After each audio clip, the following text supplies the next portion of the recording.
The evolution of value, from barley to Bitcoin. We are often taught that money was invented because trading chickens for shoes was too difficult, but historians and anthropologists have found that the barter economy is largely a myth. In reality, the first form of currency wasn't a physical coin, it was a social ledger of debt. Around 3000 BC in ancient Mesopotamia, the shekel emerged not as a coin, but as a unit of account consisting of 180 grains of barley. Temple bureaucrats used this silver to barley standard to track taxes and debts long before money ever jingled in a pocket. Money didn't start as a way to trade, it started as a way to record obligation. Physical money, as we recognize it, didn't appear until much later, around 600 BC. In the Kingdom of Lydia, located in modern-day Turkey, King Alyats minted the Lydian lion. These were made of electrum, a natural alloy of gold and silver, and stamped with a royal seal to guarantee their weight and value. Meanwhile, halfway across the world, China was standardizing its own currency. The Banliang coin was round to represent the heavens, with a square hole in the center representing the earth. This practical design allowed thousands of coins to be strung together on cords for easy transport, a system that lasted for millennia. As trade expanded, metal became too heavy to carry.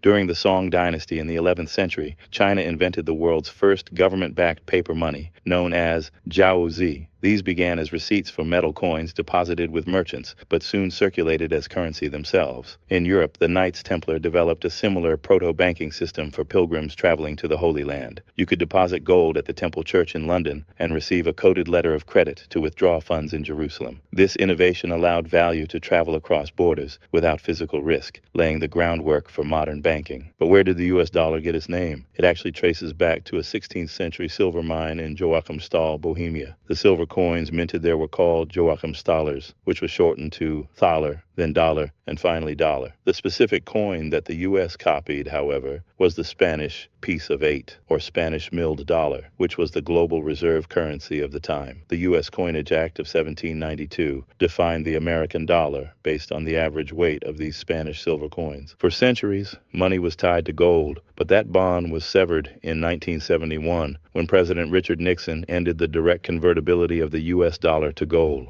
This ushered in the era of fiat money, currency that has value simply because the government decrees it and we trust it.